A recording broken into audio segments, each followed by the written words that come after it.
Hello, gentle viewers. This is Avindian, and welcome to another episode of the Out of the Park Baseball 18 tutorial series presented by Head Opener. So again, if you missed the first two videos in the series, this is a week-long series where we're going to be talking about how to understand baseball, both in a metaphysical and general sense, and in a how to be better at Out of the Park Baseball 18 specifically sense. So the first two episodes of the series covered how the basic rules of baseball. There's still more obscure stuff we haven't talked about, and that's fine. But for now, we're going to be talking about a subject that's near and dear to my heart: baseball statistics. Because if you don't understand statistics in baseball, you're going to have a very difficult time evaluating players and understanding how to get the most out of your out of the park baseball experience. A quick disclaimer. There's lots of scary math involved in baseball statistics, and you don't need to know any of it. All that matters is knowing how to understand statistics and what different numbers mean in what contexts. Some of the formulae are very easy, and I'll try to tell you about those. Some of them, like the formula for WAR, are insanely complex or even proprietary. To the point where places like Baseball Prospectus, although they use Fangraphs WAR now, and I'll get into that a little bit later on. But in any case, they're extremely complex, and they don't release the formulas to the public. So, let's look at a typical team, the 1933 St. Louis Browns. And before we begin talking about any statistics, this is kind of a hidden feature in Out of the Park Baseball 18. The ability to see exactly what it is. These are all my own custom views. I did them before the game. I'm just going to show you how to make a view, though. So you hit Customize. You pick from these different tabs. And each tab, as you can see, has all kinds of different stuff on it. Statistics here is just crazy. Actually, I want to change this. I want to add total bases. And we'll talk about what total bases are here in a little bit. Some of these I don't even know what they are. Sacrifice flies are worthless. No one cares about sacrifice flies. Okay. And then once you've created your new view, you go to Save View. And I'm just going to type the same name. And it'll ask if I want to overwrite. And of course, I do. So, we're going to go from left to right and explain each column I have here. There are other statistics in baseball, but they aren't all useful. The other thing to keep in mind is that statistics in baseball are highly context dependent. For example, you will notice HR is home runs. The leader of the 1933 St. Louis Browns was Bruce Campbell, who hit 9. This is the 1930s. Last season, I believe the home run champ was Giancarlo Stanton, and I think visually like 55. So, more home runs from one person than my entire team. This is the 1930s. In real life, things did start to change around the 1930s with the introduction of Babe Ruth. Home runs became more common. But triples, on the other hand, are very rare in modern baseball. I don't think anyone got double-digit triples last year, and I have 2 just by myself. So, not all home runs are created equal. Not all players are created equal. And it's important to remember that. But I promise you statistics, so let's go through the statistics one by one, and I'll explain what they are. The first 2 categories are games and games started. After 1965, I believe, don't quote me on that, Major League Baseball went from 154 games in a season to 162 games in a season, and it's been that way ever since. This doesn't count playoffs. In fact, specifically the stats of games and games started do not include the playoffs. So what's the difference between games and games started? Games started means you're in the starting lineup to begin the game. Game just means you showed up at some point in the game for some reason. It could be a pinch hit performance, which is probably what happened to George McQuinn. It could be a defensive replacement. It could be a pinch runner. It could be any one of 100 things. And now I realize I didn't talk about pinch hitters or pinch runners in baseball. But we're going to get into that, I think, more in the strategy section, which we'll be talking about next week. But just roughly speaking, so you know who they are. At any point during a game, you can go up, you can take a hitter out of the game and put in a new hitter off your bench. You can take a base runner out of the game and put him back on the bench. Or from the bench and then send the other guy back to the bench. You cannot put them back in the game once they've been taken out.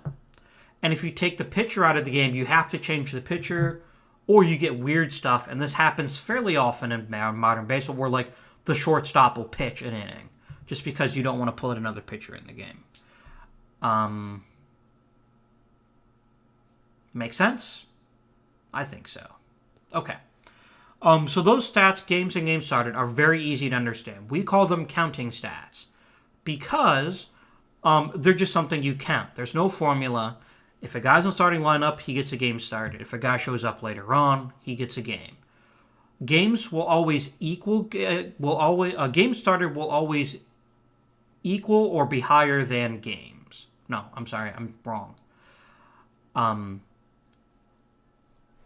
Games can never be high. Games started can never be higher than games. It's impossible.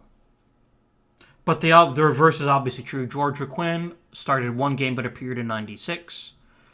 Jim Mosloff started 5 games, appeared in 32. But you can never be in, let's say, 200 games started and not also be in 200 games. Because once you start the game, you're in the game. That was more complicated than I intended to be. Okay. One of the most important stats that you need to keep in mind is plate appearances, or PA.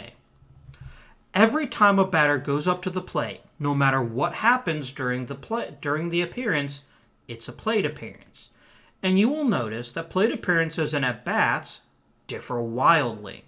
And we talked about at-bats during the tutorial videos. But basically, here's the difference. If a batter goes up to the plate and hits the ball, it's an at-bat. If he strikes out, it's an at-bat. If he flies out, it's an at-bat. If it's a ground out, it's an at-bat. If he walks, it is not an at-bat. If he's hit by a pitch, it is not an at-bat. If he bunts or hits a sacrifice fly, it's not an at-bat. Usually the biggest contributor to things which are plate appearances but not at-bats is usually walks. So as you can see for Bruce Campbell here, we have 707 plate appearances, 592 at-bats, but he also has 99 walks. He was hit by a pitch 10 times, which is 109. And that's the difference. I don't have it on right now to keep track of sacrifice flies or bunts, because I don't care and they're not that important. But so that's where the math comes from. So at-bats plus walks plus hit by pitch plus sacrifice flies plus sacrifice bunts should in total equal plate appearances. And we'll talk about why this distinction is important here in a little bit. Hits are simple. You hit the ball and it landed fair. And no one caught it. Easy. Doubles. Doubles include both hitting the ball and running to second the first time, or if you hit the ball and it takes the runner a long time, it takes the fielder a long time to throw it in, so technically it would have been a single, but you still end up on second base. That's a double. It's not a double if you reach second base as the result of an error. So if you hit the ball successfully and the third baseman supposed to catch the cutoff and he drops it, that's not a double. It's a single with an extra base error. Triple, 3B, same thing, except you stop on third. Home run, you hit it out of the park. Very obscure baseball note. There's something in baseball called a ground rule double. And it's true in every park in the majors, but it's called a ground rule because it's technically up to the decision of the park. If you hit a baseball to the outfield, it bounces over the wall, it's a double. It's a ground rule double. For a very long time in Major League history, up until about the 1920s, almost all home runs were inside the park home runs. In other words, you hit the ball somewhere and you ran all the way around the bases. They had something called a ground rule home run, which was if you hit the ball over the outfield fence, like that could happen, that would be a home run. Now, of course, ground rule home runs are the vast majority of all home runs. But there was a long time in Major League history where almost no one hit the ball over the fence, and so the only home runs you'd ever see would be guy hits the ball like to the outfield corner and runs all the way around the bases before the ball gets thrown back in. So, RBIs are the worst offensive stat in the history of Major League Baseball. Some of you may be baseball fans, and you may be horribly offended that I just said that. You're going to have to deal with it, because it's demonstrably true. A run batted in is credited to a hitter if he makes contact with the baseball, whether it's a hit or not, and someone else on base scores. So, if there's runners on first and second and you hit a double, that's 2 RBI. Makes sense? But there's a lot of weird situations where you can get an RBI that have nothing to do with you. If the bases are loaded and you draw a walk, you get credited with an RBI. If you bunt the ball and you're thrown out, but the runner on third scores, you get an RBI. If it's a fielder's choice, if you break up a double, if a double play is broken up, you're out, but the runner comes home, you get an RBI. There's all these situations where you get an RBI and the hitter did nothing. And it's extremely team dependent. There was a baseball player for a very long time. He played in the 80s and 90s named Joe Carter. And Joe Carter had over 1,000 RBI in his career. He was not a very good hitter, but he played on really good teams. Compare these two scenarios. Guy hits 100 sacrifice flies a year. He gets 100 RBI. To guy hits 50 doubles. He drives in 100 runs. Which player do you want on your team? The one who actually hits safely or the one who doesn't? You want the guy who hits 50 doubles. But in the eyes of the RBI, they are equal. So RBIs are very context dependent. You need to be healthy and you need to be lucky. And while these are good things to know in baseball, they're not necessarily demonstrative of who the best player is. Lou Fonseca has 117 RBI for us. He's not the best player on the team. And I'll tell you why he's not a little bit later on. Runs are easy. You cross the plate. If you cross home plate for any reason, and obviously you weren't like thrown out or something during it, you get a run. Runs are also context dependent, but they're still better than RBI. Because if you get on base, and every time you get on base, the next two guys strike out, you'll never score a run. It's not your fault, but you'll never score a run. Runs are usually just they're more lineup dependent than anything. Notice who leads, let's do a quick sort. Notice who leads the team in runs, 117. Curious, look who's also the guy who's the leadoff hitter in the lineup. The guy who scored the most runs. Make sense? Of course it does. Walks we talked about walks extensively in the first two episodes. I don't think I need to tell you what they are. Walks are a counting stat. This means he walked 112 times. So let's see. 112 plus 5 is 117. Still doesn't quite add up. What are we missing? He must have bunted quite a bit. In the good old days, bad old days, whatever, it was very common for people to bunt. Very common, which is really stupid because bunting is a dumb thing to do 90% of the time. There are reasons strategically to bunt during a baseball game, but the vast majority of them, it's a bad idea. So I bet he bunted quite a bit, or hit some sacrifice flies. It's not that important for our purposes. Walk percentage is a rate stat, and it's really helpful. So 19% of the time, when Max Bishop walked up to home plate to swing the bat, he drew a walk. Almost 20% of his plate appearances were walks. That's amazing. That's really good. And it's almost impossible in modern baseball to walk that often. But it's a really good thing.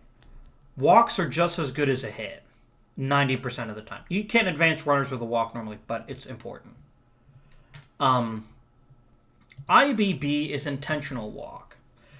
Every so often during a game, a manager will look at the situation and realize, I could get a double play because there's a runner on second, no one on first. I want to put this guy on. Or, I'm so scared he'll hit the ball really, really hard, I'd rather just walk him and face the next hitter. This is an intentional walk. At the end of the day, a walk's a walk, and it doesn't matter how you get it. But intentional walks are a good way to judge if a hitter's particularly dangerous. There was a season when Barry Bonds had like 100 intentional walks. Not counting his regular walks, 100 of them were like intentional because managers were terrified of him. That's an example. HP is not hit points for the RPG fans among you. It is hit by a pitch. You get hit by the pitch, you get an HP. Strikeouts include both if you strike out swinging and if you strike out looking. It also includes the incredibly obscure strikeout that's not an out. If the third strike of a strikeout is dropped by the catcher, the ball is technically fair. So if you run really fast, you can make to first base before the catcher throws there. You can get a strikeout, but not be out. This happens maybe 2 or 3 times a game. Or not a game, sorry. 2 or 3 times a week during the season. It's not very common, but it's kind of a little fun statistical fact. And if we're not here for fun statistical facts, what are we here for?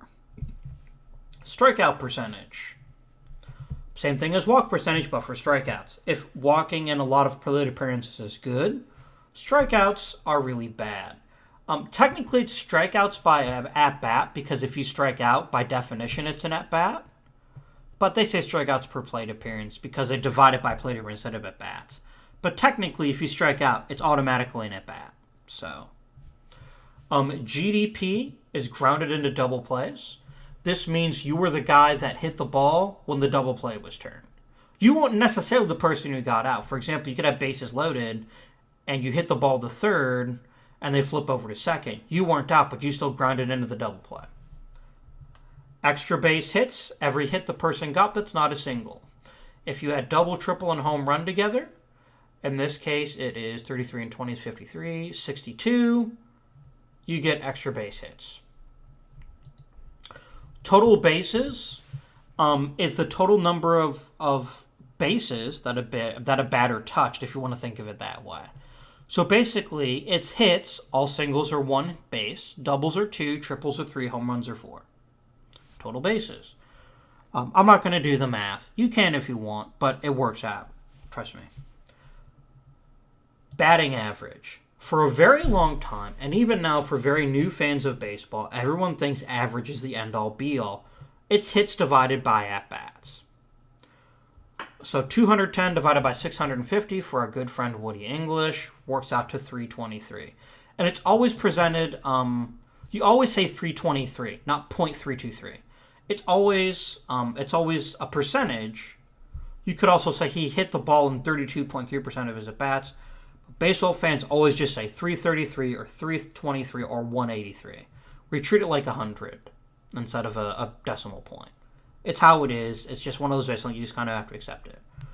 But as we've already talked about, there's ways you can get on base which is really valuable that don't involve hitting the ball, like drawing walks and being hit by pitches and things like that. There's also the fact sacrifice flies don't count as an at-bat, so even though you technically got out, it doesn't hurt your batting average. Now, batting average is not ideal because it only tells what percentage of the time he got a hit, not what percentage of the time he got a meaningful hit. Which would you rather have? A batter who hits 300, but 20 of his hits are home runs, or a batter who hits 300, but all of them are singles? To the naked eye, by batting average alone, they both hit 300. They should be equally valuable, but they're not, because home runs are better than singles. No one says chicks dig the single, it's chicks dig the long ball. Average is good, but you need to take average into consideration with other stats. And we call these the slash stats because it's often presented as 3 numbers in a row. Average, on-base percentage, and slugging percentage. Technically, slugging percentage isn't a percentage because you can have a slugging that's over 1. And there's a reason for that we'll talk about here in just a moment. On-base percentage is one of the most important statistics for a Major League Baseball player. It's how often he reaches some base, whether it be first, second, third, or home run, or a walk during the game. This is total times on base divided by plate appearances. So 42% of the time, almost 43% of the time that Max Bishop stepped up to the plate, he reached base. If you had an on-base percentage of 1,000, yes, I know it should be 1, we call it 1,000. If an entire team had an on-base percentage of 1,000, you would score infinite runs. Because there would always be people reaching base every single time they got up. Now, a lot of baseball fans kind of intuitively know that at batting average, above about 280 is pretty good. Below 280, about 280 to 250 is about average. Below 250 is pretty bad. But on-base percentage is a little different. Intuitively, you should know that about 320 to 330 on on-base percentage is average. Below 320, and a player's not that useful. So Woody Jensen at 270, which isn't bad, but his on-base percentage is only 299. He doesn't draw very many walks. He's not hit by pitches very often. So he's actually not that great a player, offensively. Now, hitting for average is good, but if you only get on base when you hit for average, it's bad. Whereas comparatively, a guy who hits 254 but has a 356 on base percentage is much more useful. Because 36% of the time he goes up to the plate, he reaches first base. And at the end of the day, that's what you want in baseball. The more people you get on base, the more people you score. So average is good, on base percentage is good, and if you combine them, they're even better. So we know that Woody Jensen is decent at hitting. He's also good at drawing walks. Jack Saltzgaver, not as good at hitting, much better at drawing walks. There are times when you want somebody who hits the ball well but doesn't draw walks well. And that's usually for things like sacrifice flies, because it's good that they can make contact with the ball. But in general, you want the guy with the higher OBP regardless of average. Make sense? So this on-base percentage is, again, all the times you get on base. So it's hits plus walks plus hit by pitch, divided by plate appearances.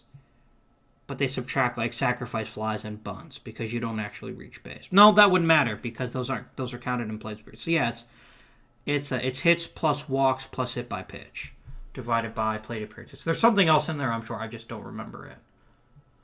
Finally, we get slugging percentage. Slugging percentage is not actually a percentage. It's total bases divided by plate appearances. It is possible to have total bases that are greater than the number of plate appearances. Usually only in the beginning of the season. But it is possible. If you go up to the plate 10 times and hit 10 home runs, you'll have 40 total bases, but you'll only have 10 plate appearances. So your slugging percentage will be 4,000. So again, it's not really a percentage. Because you can't have 400%. You only have 100%. So slugging percentage is a good way to tell if a hitter hits often with power. Slugging percentage cannot be lower than batting average, but it should almost always be higher than batting average. If slugging percentage and batting average are about the same, that's usually a bad sign. Like Nick Borelli. Average 226, slugging percentage 245. That's bad.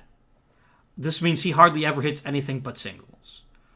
Woody Jensen is a little better than that. But as again, so these three stats all tell you something useful.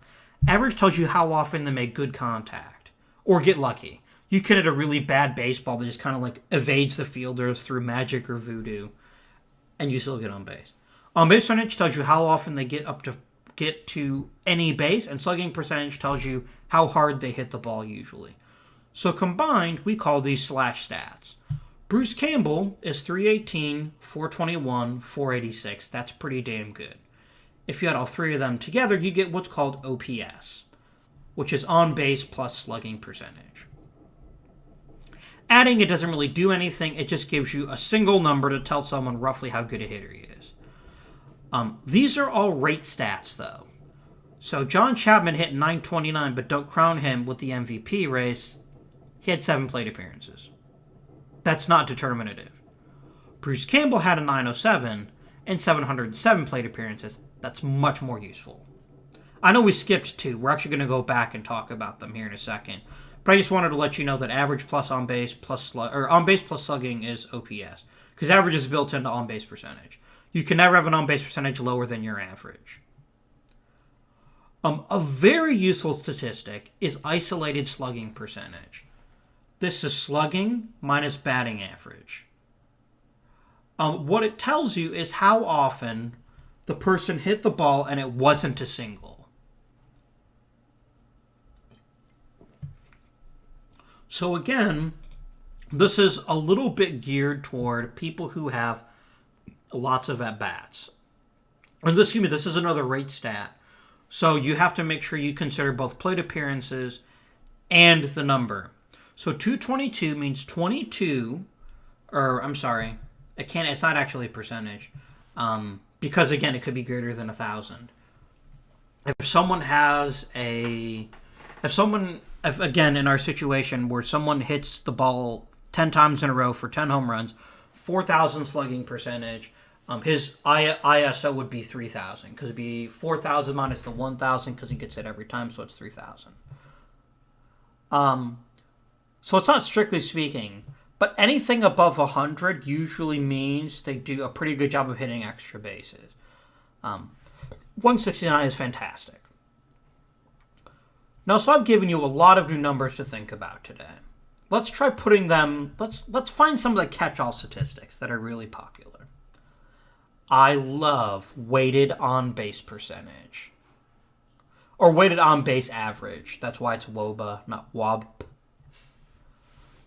Weighted on-base average is something that takes OPS, adjusts it by park, because the baseball field you play in matters as to how easy it is for you to hit home runs, for example.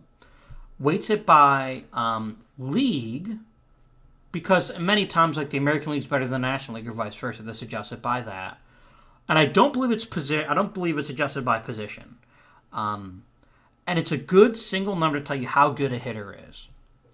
And it's on the same scale as on base percentage. So somebody with a WOBA over, say, 315 or 320 is usually decent. Over 350 is really good. And over, say, 370 is amazing. By this accounting, our most valuable hitter, and again, John Chapman had 7 plate appearances, we have to set him aside, was Max Bishop. And that's not something you would normally draw the conclusion to. Just look at something like batting average. Lots of people got more hits than he did. No one had a higher on-base percentage. Lots of people had more slugging percentage. In the combination of all the circumstances, he's the most valuable hitter. This doesn't include the other things baseball players need to be good at to be good. But he's our best hitter. And Bruce Campbell was really, really close. 2 percentage points is nothing. OPS, already talked about. OPS plus is another way to compare players relatively. What happens is, in this case, Out of the Park Baseball 18 determines what did the average hitter do in this league. What was the average Major League Baseball player? That value of OPS is set at 100. It's an index. If you've used statistics or economics in the past, you know what an index is. So George Sisler this season was slightly worse than the average Major League Baseball player. He had a 92, which means he was 8% worse, 100 minus 92, than the average Major League Baseball player. On the other hand, Bruce Campbell was 34% better than the average hitter. Because Bruce Campbell had a higher OPS, he's going to have a higher OPS plus. That's just the way things work. So more valuable was probably Max Bishop. But when we take everything into account, because weighted on base average, when we take everything into account, they're about equal.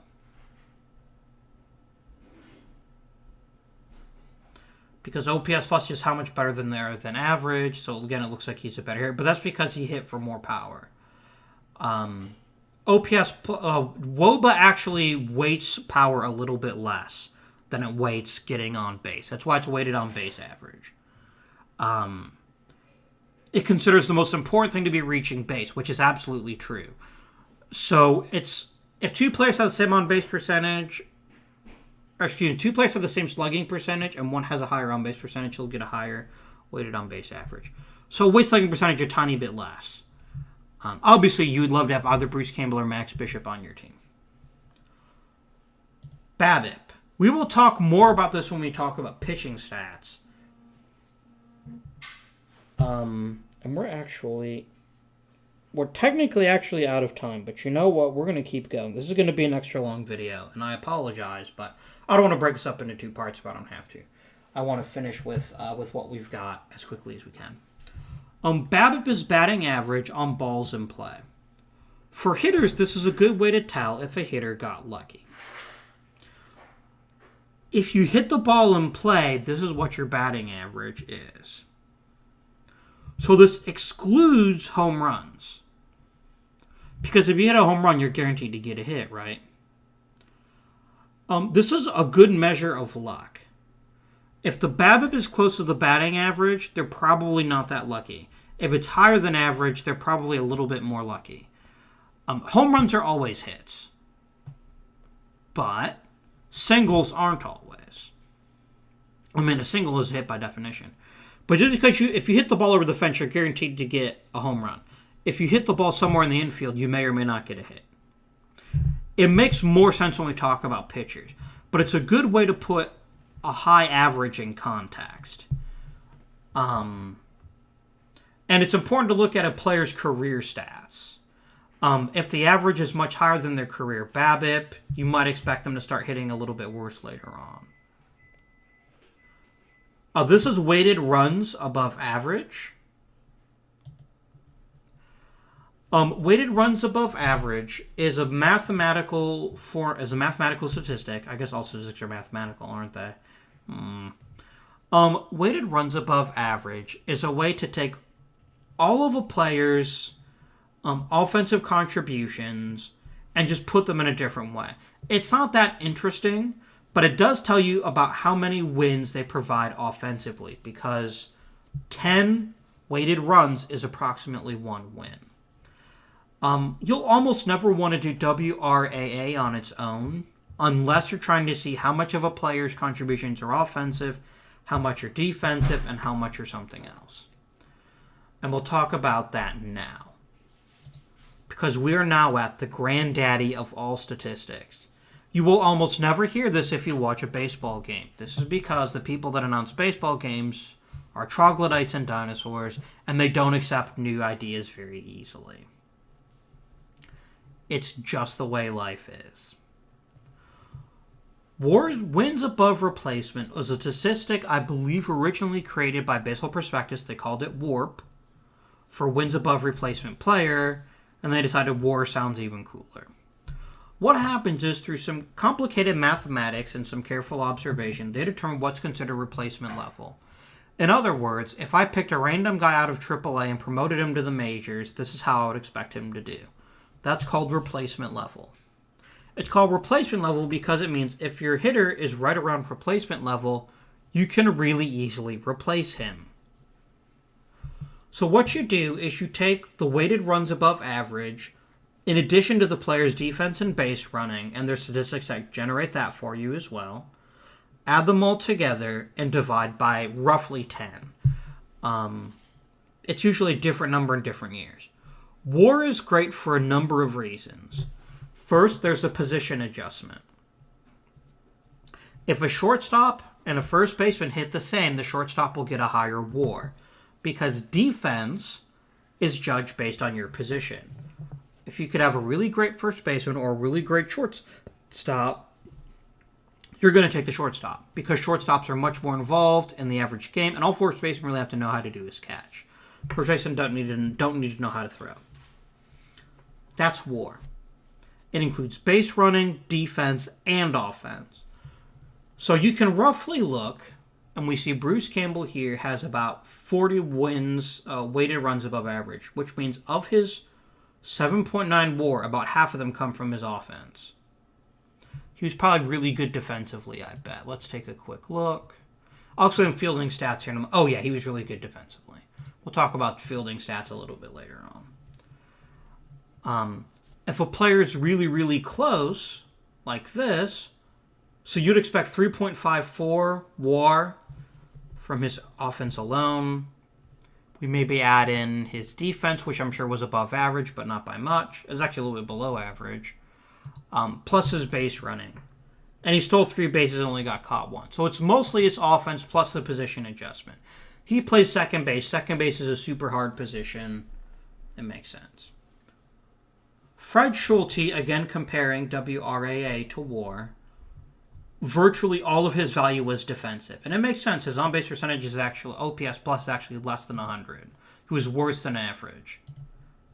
But his fielding was really good. And was he good on the bases? Not really. So a lot of this value had to come from his defense, and again, the fact he plays center field. Because there's a position adjustment involved. An average center fielder is worth more than a great first baseman. If you want a good overall picture of how good a player is, WAR is a great place to look.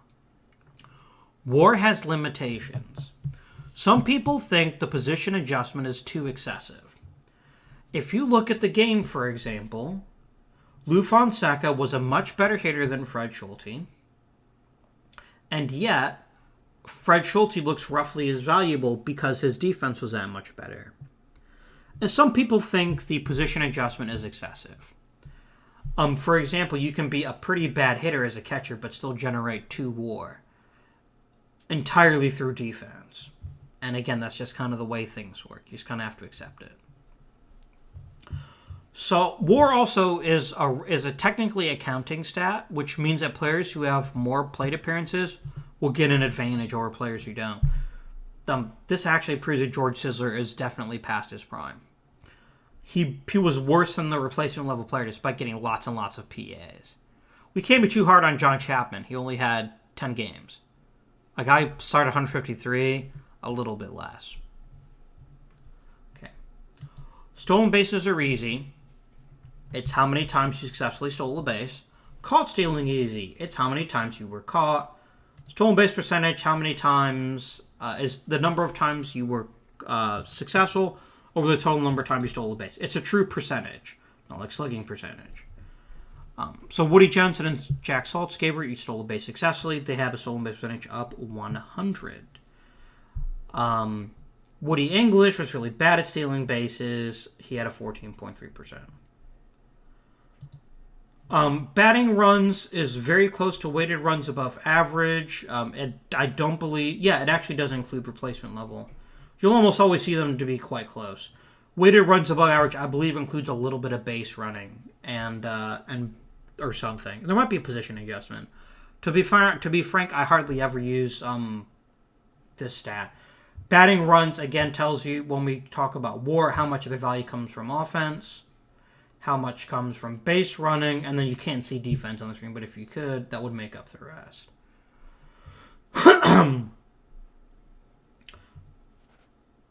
Even the best base runners typically don't add a full win unless they're amazing, like they steal like 100 bases.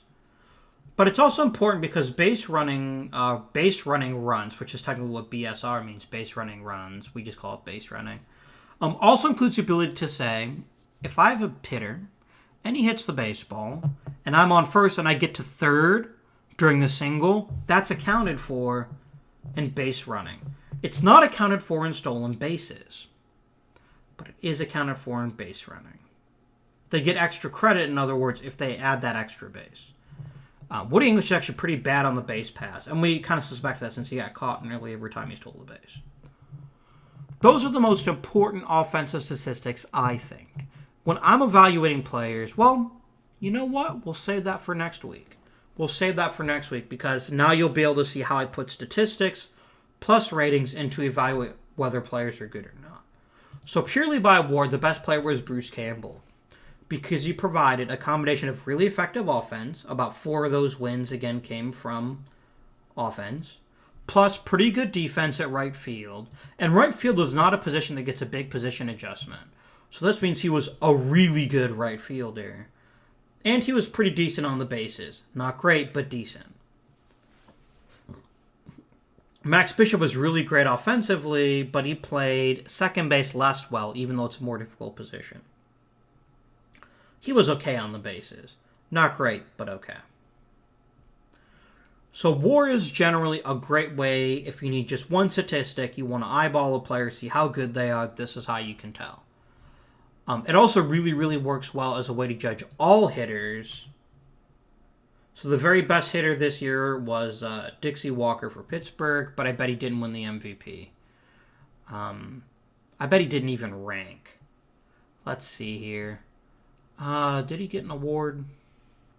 Now I'm curious. Nope. He didn't even rank in the top 3. He's technically the best hitter, but it's because a lot of his value came from defense. He was a good hitter,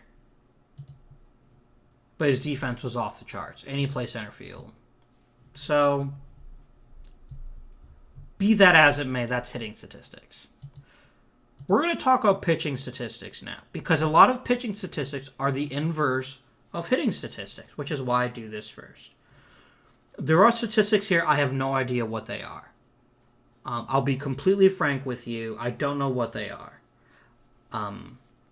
So now we talk about pitching statistics. I didn't talk about this on the hitting screen.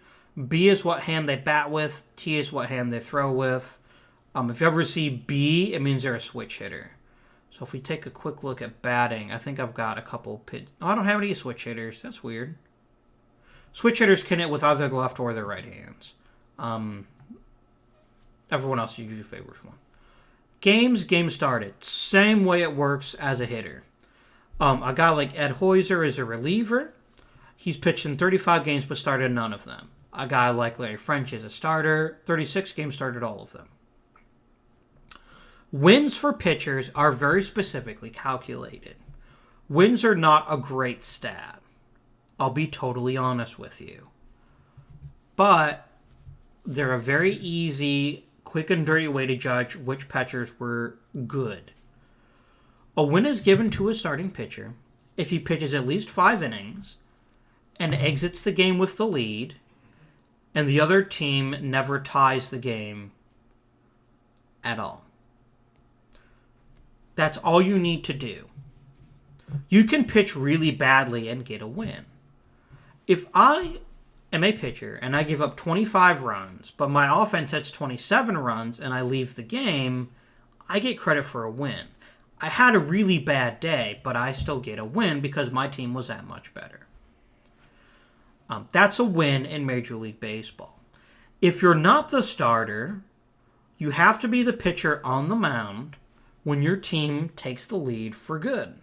So relievers can steal wins from starters if, for example, if Larry French pitched an outstanding game, he pitched 8 innings and gave up no runs, you'd think he'd get the win. If the closer comes on and gives up a run, he is off the hook for the win. If the offense then scores 6 runs the next inning, the closer actually gets the win, not the starter. And so again, it's a very weird way of doing things, but it's how it works. Losses are easy. You were the pitcher on the mound when your team lost the lead for good. It's as simple as that. Winning percentage is... Now, a lot of times you'll see what's called a no decision. A no decision means like you left the game when it was tied. It's actually happens most of the time. Or you didn't pitch 5 innings or whatever. If it's a no, so wins are all your decisions, which is wins plus losses. You divide wins by that. So this case, it's 10 divided by 22, which is a little bit less than half. This is 14 divided by 23, which is more than half. So there you go. Saves are for relief pitchers. If you have a lead of 3 runs or fewer, and you leave the game with your team still winning, you get a save. Your team has to have won the game, actually. So, for example, if you come to the mound, there's a 3-run lead, you pitch an inning, and you go back to the bullpen, you don't get the save, unless that was the last inning of the game. You have to be in the last inning of the game to get the save. Or you have to pitch 3 innings. And again, not have more than a 3-run lead. Not have more than a 3-run lead. There's a lot of ways you can get saves and not deserve them. For example, you can face one batter and get a save, because you don't have to pitch a full inning. You just have to be the last pitcher on the mound when your team wins the game, and your lead has to be 3 runs or less. So if you have a 3-run lead, and the manager brings on a left-handed pitcher to stop a left-handed batter, that guy gets a save. If you pitch 3 innings, and it's 26-23, you get a save. As long as you're the last pitcher. There's only one save ever given in a game. And save percentage is the number of times you come with a save opportunity, you successfully get the save. Saves are really common for closers. And closers haven't really been a thing since became really a thing like 1985. So about 30-some years. They're not the best way to evaluate relievers. I'll talk about that here in a little bit. But they're a troublesome side. You can get a lot of saves and not be a really great pitcher if you just get lucky. I mean, you can walk up to the plate. You can be a pitcher, throw a really bad pitch right down the middle. Guy hits into a triple play. You pitched badly, but you got lucky, and so you get a save for it. That's why I don't like saves a lot. RBIs are crap. Saves are flawed. Wins are crap. I don't like pitcher wins. I think it's silly, but I put them on there because it's one of the ways that a lot of your traditional sports writers will judge awards. So a lot of people think, oh my God, J.K. May won 20 games. Let's make him Cy Young. Not realizing actually J.K. May is not the best pitcher on this team, let alone the best pitcher in the league. So all these stats have already been explained. Innings pitched. If you pitch an inning, you get an inning pitched. There's no subjective amount. You just get the pitch. It's always the decimal point's always based on thirds, so it's either 0.1, 0.2. It's either 0.1 or 0.2 or 0.0. So this Johnny Cooney pitched 42 innings and then got 1 batter out. J.K. May pitched 244 innings and got 2 batters out. Because there's only 3 batters in an inning, normally. There's 3 outs in an inning, so he got 2 outs. Doesn't necessarily mean he faced 2 batters, just means he got 2 outs. Makes sense? I hope so. I keep saying makes sense. You can't respond to me. I don't actually know if you know what makes sense or not. That's kind of silly. Walks are the number of times a pitcher allows a walk. Intentional walks, the number of times a pitcher allows an intentional walk. Ks, the number of times a pitcher strikes someone out. How many times you hit someone with a pitch. These are all pretty self-explanatory. ERA. We talked about it a little bit, but it's worth mentioning again. If a run is scored when a pitcher is on the mound, he gets a run charged to him. Earned run average is problematic. Why is earned run average problematic? Because whether a run is earned or not depends entirely what the official score of the baseball game decides. If you hit the ball to the shortstop and the shortstop can't throw it to first base in time, that person gets on base. If they score, that's a run. Now it depends entirely on some guy in the press box during the game who says, I think the shortstop should have been able to throw him out at first. That's an error on the shortstop, which means it doesn't count against the pitcher. Or, that was a pretty hard play. The shortstop did what he could. I'm going to force the runner, the pitcher, to be charged with it. That's an earned run. It's entirely arbitrary based upon the decision of the person scoring the game. But you take that number, you divide it by innings pitched, and you get ERA. It's not great. It's a good shorthand stat, and again, it's really popular among sports writers because they've known it for like 100 years, but it's not perfect. Average on-base percentage slugging percentage here is how many of these the hitter hits. So this means if you took a random baseball player and put him against Larry French, he'd hit for 288 with 320 on base percentage and 371 slugging percentage. And OPS means the same thing. This is far more meaningful. A pitcher who allows a low OPS means that hitters don't hit him very hard. Now we get to BABIP. BABIP for pitchers is incredibly important. And it's a, very, very, very new statistic. About 10 to 15 years ago, a baseball fan named Voros McCracken realized something when he was watching a baseball game. The pitcher cannot control most of the hits in a baseball game. And that sounds really weird. But think about it. If a pitcher strikes out a hitter, there's nothing the defense can do about it. If the pitcher walks a hitter, there's nothing the defense can do about it. If the pitcher gives up a home run, there's nothing the defense can do about it. Technically, if there's an inside the park home run, they could do something about that, but we'll set that to the side.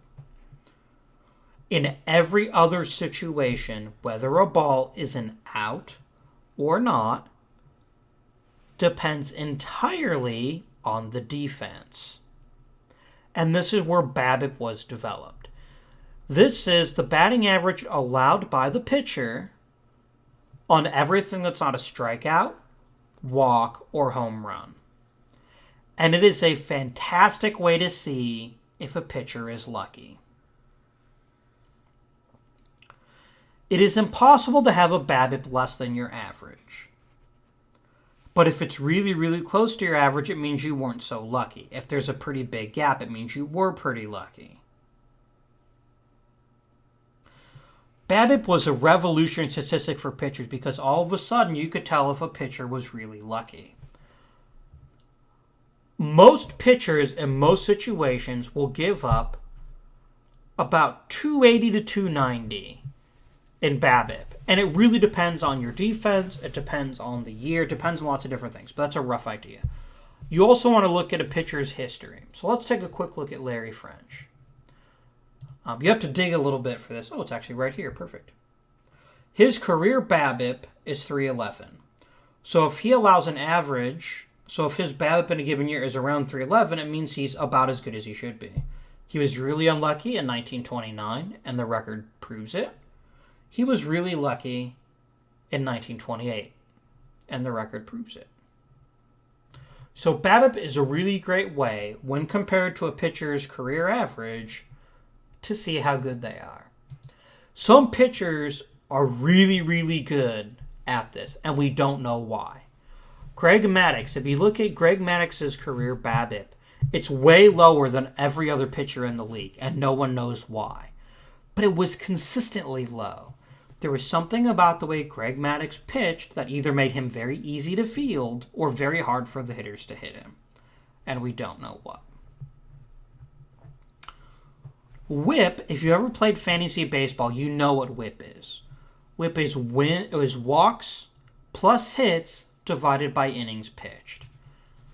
It's almost always going to be around 1. If it's below 1, the pitcher's really good. If it's above 1, it's really bad. But it's also, again, highly context dependent. In the 1930s, batting averages tended to be pretty high, and so WHIPs tended to be pretty high. If a batter gets 100 singles, your WHIP's going to be really high. There's nothing you can do about it.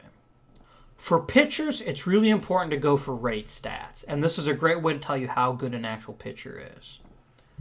And so you want to do the per 9 inning stats. So runners allowed per 9 innings. This is not runs allowed. This is the number of times in total a batter lets a hitter reach first base.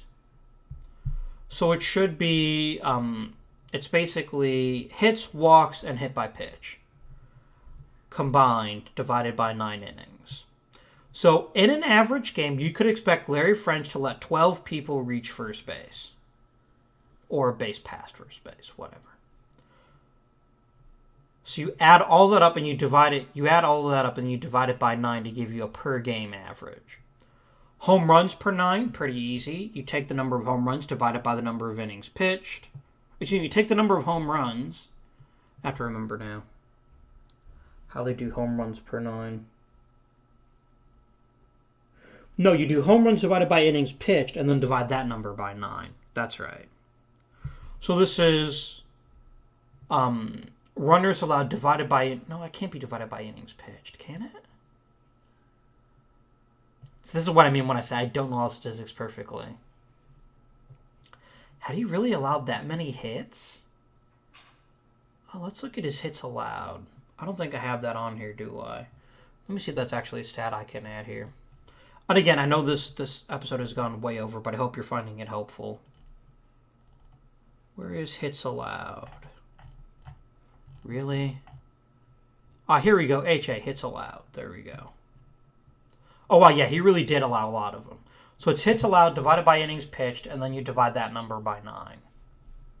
So since here this is greater than 1, you know his hits, runners allowed. No, it's hits plus walks plus hit by pitch divided by innings pitched divided by 9. So you can see he allows quite a few innings per 9. So if we did the math, home runs, he gave up...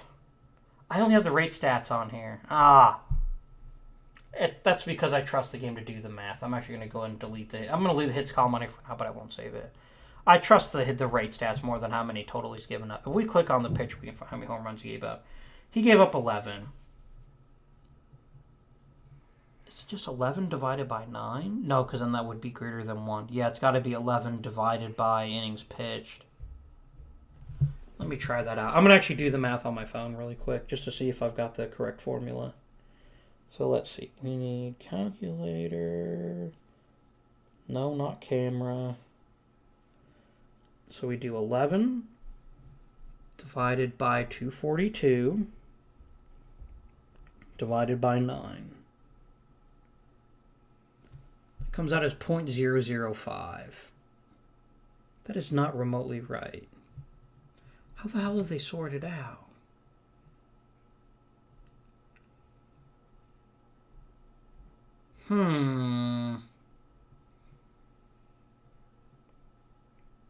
Oh, I know what it is. It's yeah. You divide it by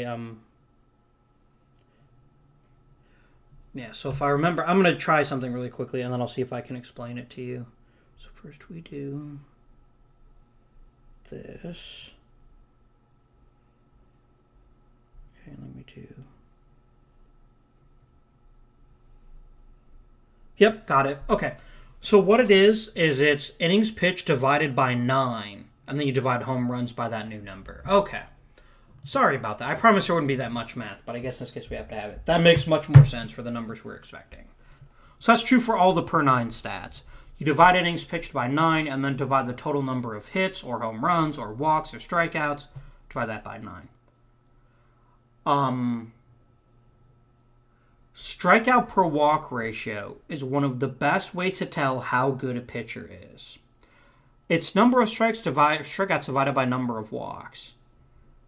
But that's so important because remember, strikeouts and walks and home runs are the 3 things a pitcher can control. If you have more strikeouts than walks, you're having a good season. I hope that makes sense. So all these are rate stats. And these tell you, these are also really good if you're looking over time.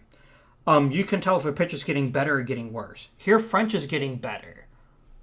Each year, he's shaving off a walk, he's shaved off almost a full walk per 9 innings over the past 4 years. That's really good. Okay. What is IR? I have no idea. Oh, inherited runners. Inherited runners, we talked about a little bit, but we'll talk about it a little bit more. If there's a runner on base when you come into the game, you inherit the runner. If you allow the runner to score, you get an IRS. You allow the runner to score. You want this to be as low as humanly possible. So it's kind of hard to see. I think we need to get rid of something. What the hell is PLI?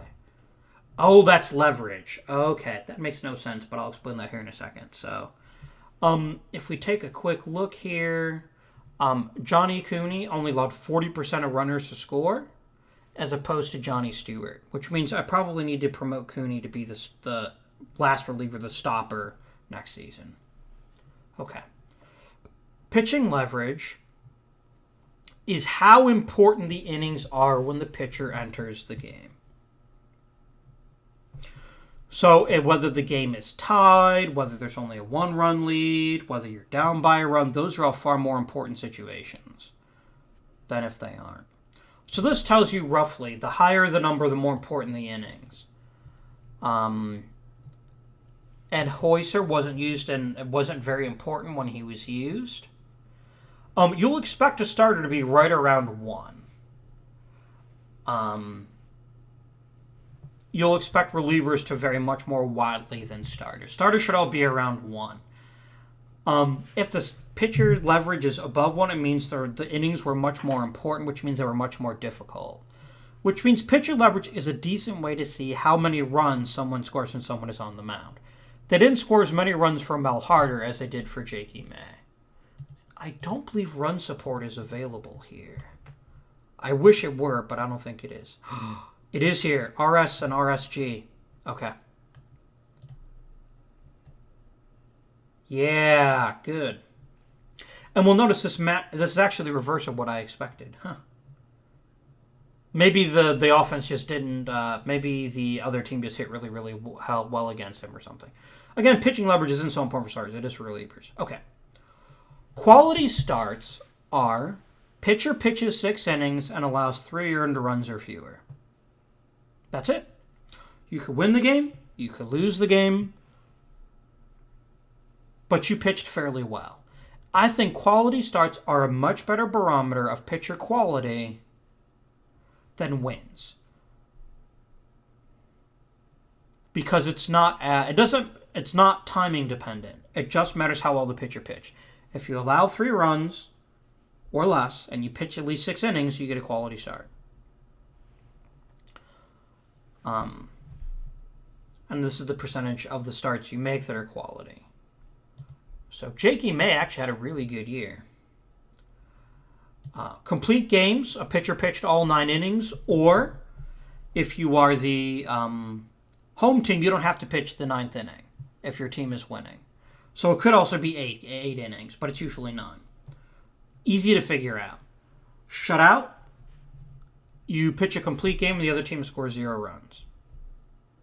Makes sense? PPG is pitches per game. This is a good way to monitor your workload. The average pitcher modern day should not be throwing more than 100 to 110 pitches. But again, context dependent. Pitchers throw a lot more pitches in the past than they do now. And there's lots of reasons for that, and it's not terribly important. Run support. Run support is how many runs were scored while the pitcher was on the mound. If we change it to run support per game, we can see that our runners scored almost 5 runs a game when Jakey May was on the mound. Larry French only 2.7. This explains why Larry French has 10 wins and Jakey May has 20.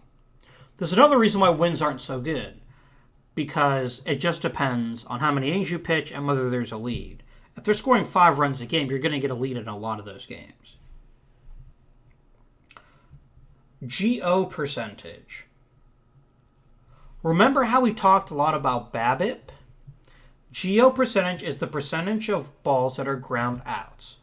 Ground ball pitchers are far more susceptible to changes in BABIP than are fly ball pitchers.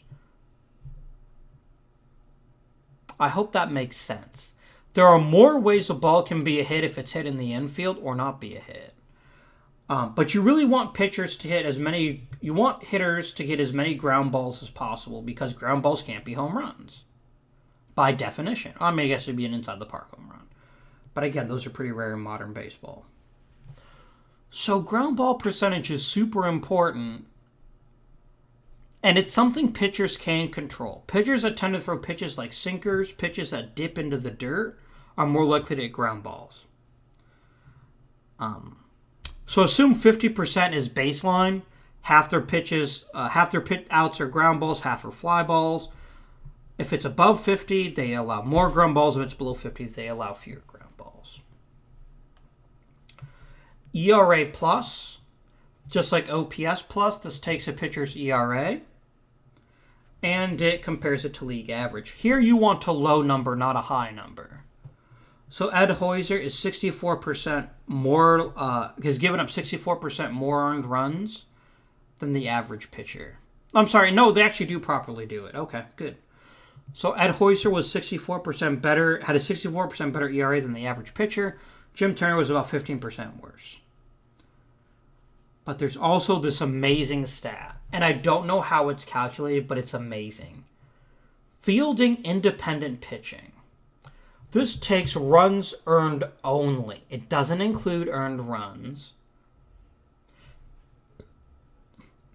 And it subtracts the stuff that pitchers can't control. And it subtracts stuff that pitchers can't control. Strikeouts, walks, and earned runs. This is the ERA a pitcher allowed. This is the run average, excuse me. It's not ERA. FIP is based on runs allowed, not earned runs allowed. Because of the whole, is it really an earned run? Who knows? We don't care. FIP is based on runs allowed. It's runs allowed, it's runs allowed, divided by innings pitched, which is the way you do ERA, except it's regular runs and not earned runs. But they take out any inning or any inning or portion of an inning where it was a strikeout, a walk, or a home run. That's something that computers are really good at, but if you had to calculate FIP by head, you'd have a hard time. And what you do is you compare FIP to the ERA. If the FIP is higher than ERA, it means... I'm sorry, I'm completely screwing up FIP. I'm sorry, it's early in the morning. FIP only includes strikeouts, walks, and home runs. It's field-independent pitching.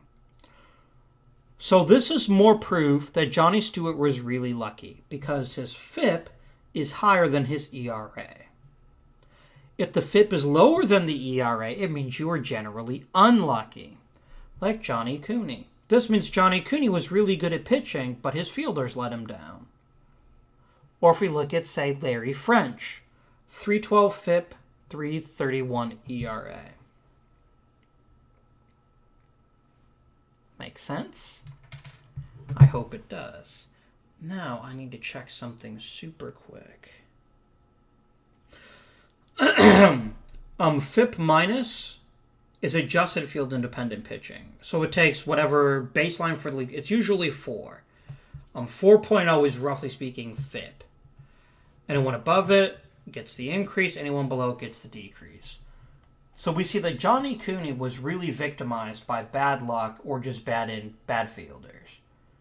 Because his ERA should have been a lot better. Conversely, Johnny Stewart got some help because he was actually above average.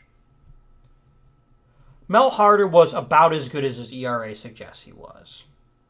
So you'll notice FIP tends to be a little bit higher than ERA in general, and that's again because of the whole no earned run nonsense.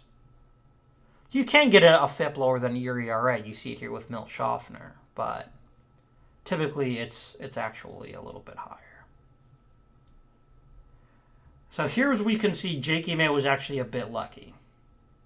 I know his FIP minus is below average, but we really want to compare FIP to ERA. And again, like I said, FIP does include runs allowed and not earned runs allowed. So it's not a perfect comparison. But again, statistics in baseball are used to roughly eyeball a player. They're not really used to determine absolutely for certain how a player does. Except for stuff that can't be ignored, like strikeouts. Strikeouts aren't subjective. FIP may be a little bit more subjective. Win probability added. This is among the more unique stats. And it involves basically, I want to talk about win probability because it's actually kind of confusing. I'm actually going to drop hits allowed and then save this new one. I know we still have a couple more stats to go through, and we will do that, but what you need to know about win probability added, it means how well the pitcher performs under pressure because the leverage statistic is involved in WPA. And it's kind of confusing to a lot of people. And I totally get that. I don't fully understand it myself. I just know that if it's 0, that's just kind of average. If it's above 0, it's really good. If it's below 0, it's really bad. So Milt Schaffner did not pitch in very important innings. He did not make the team more likely to win the game. If anything, he made the team less likely to win the game. And then there's WAR.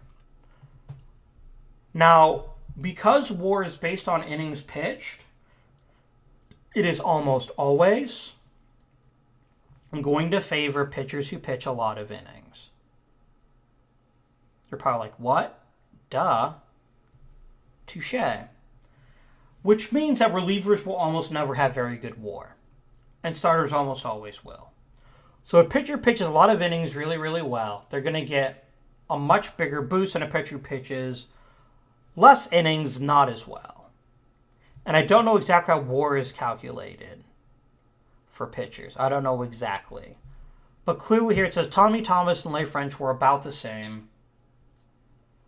And Jakey May was maybe not as good.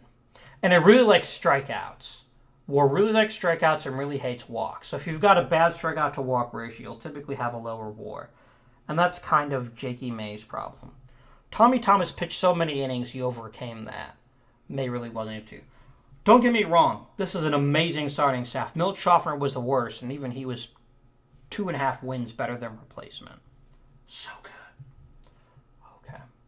Let's save the view, and we'll call it pitcher stats. And that will actually... No, I take it back. I do have to talk a little bit about defensive stats. Then we can end the episode. Again, I know this was super long, and I apologize for that, but I had to get through everything, and I didn't want to drag out the tutorial series for like 2 weeks or whatever. Let's talk about defensive statistics, even though defensive statistics are either meaningless or very subjective, and there's nothing we can do about that. Assists are the number of times that a fielder touched the ball, so this is assists, threw it to someone, and that person caught it for an out.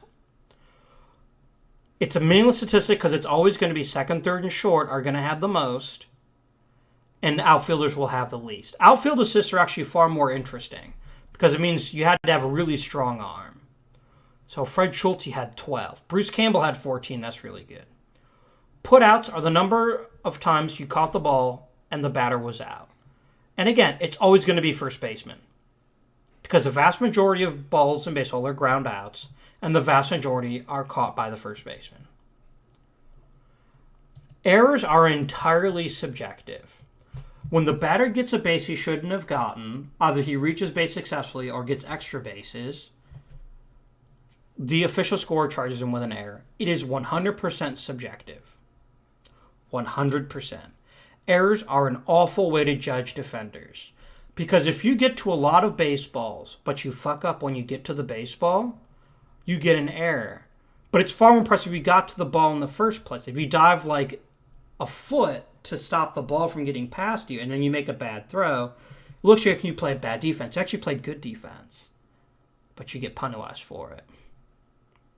It is what it is. Double plays is double plays turned. So what this means is you were the pivot man in the double play. There was an out. You're the person who caught the ball to make the first out and then threw it to the second person. We must have had a lot of first base double plays. It's actually pretty uncommon.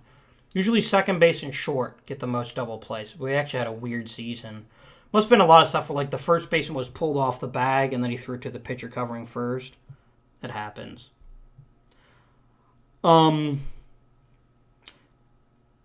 Errors are... fielding percentage is... I have to remember my math here. I believe it's errors plus putouts divided by... Or putouts divided by errors plus putouts. Because an error is an out you should have got that you didn't get. So if I do the math here, if we do... I'm doing a lot more math in this episode than I thought I would. So if we do 217 divided by 217 plus, what do you get, 38? That's not going to help because the parentheses aren't there. Here you go. Divided by, go away. 217 plus 38. That gives us 85. So it's got to be something else involved. But basically, it's a number of times you touch the baseball, subtracting your errors. And it's terrible because errors are terrible. Range factor is... I don't understand range factor. I'll be perfectly blunt with you. I have no idea how range factor works. It always goes to first baseman before it goes to outfielders because first baseman touch the ball the most. The only truly important one you need to be concerned about is ZR, zone rating. Zone rating looks at every single play a baseball player made during the season and gives them a plus if they made a play they shouldn't have been able to make, and a minus if they make a play they did not make that they should have. And over time, you add them together. 10 zone ratings is worth about 1 win. It's runs, is how it's... Basically, if a run scored that shouldn't, you get a minus. If a run did not score that should have, you get a plus, because it means you did really, really well. Zone rating is not adjusted by position. But it's a good way to see players with a plus generally had very good defense. Players with a minus generally had very bad defense. There you go. Efficiency is only good on a team level. You want to be as close to 1,000 as possible. For individual players, it almost always dovetails nicely with ZR, so I wouldn't worry about it too much. Stolen bases attempts versus numbers thrown out. This is for catchers only. So about if you try to run on Jock Salt's gave 43% of the time, you would have been nailed by him. Innings played rather. Catchers always get a lot of innings played. This is just how many times you started. Number of pass balls. And pass balls and wild pitches are entirely subjective too. If the ball gets past the catcher, it might be the pitcher's fault, it might be the catcher's fault, and it's up to the person to determine it. And then CERA, which is how many earned runs were allowed while the person was catching, divided by the number of innings that they played. We don't know if CERA actually means anything for catchers because there's so many things that matter that we can't calculate, but it is what it is. One really unique stat for catchers that I hope to add into Out of the Park Baseball 19, if they can do it, is called pitch framing. So when a catcher catches the ball, the best catchers can make a ball look like a strike. And it's a very subtle movement. If you watch a lot of baseball, you'll notice it. All the catchers try to pull the ball back in the strike zone, even if it goes outside. Really, catchers are good at doing it. Bad catchers aren't. And if you watch every single pitch a catcher catches, you can determine how many are strikes that shouldn't have been strikes and how many are balls that should have been strikes. And you can use that to calculate pitch framing. And some catchers are really good at some are really bad. But there's not much we can talk about for that because I measure by Out of the Park Baseball 18. This was a really long episode. I hope you have enjoyed it. If you have any questions about any of the statistics, please feel free to put them in the comments, and I'll try to answer them in the comments. If it's a really good question, I might talk about it more in a later video. But for now, this has been Avindian. Like, subscribe. Please comment down below if you have any questions or if you just want to talk more about a particular statistic. Maybe you want to defend RBI. I'll listen. I won't agree with you, but I'll listen. But until next time, this has been Avindian, and I bid you good day.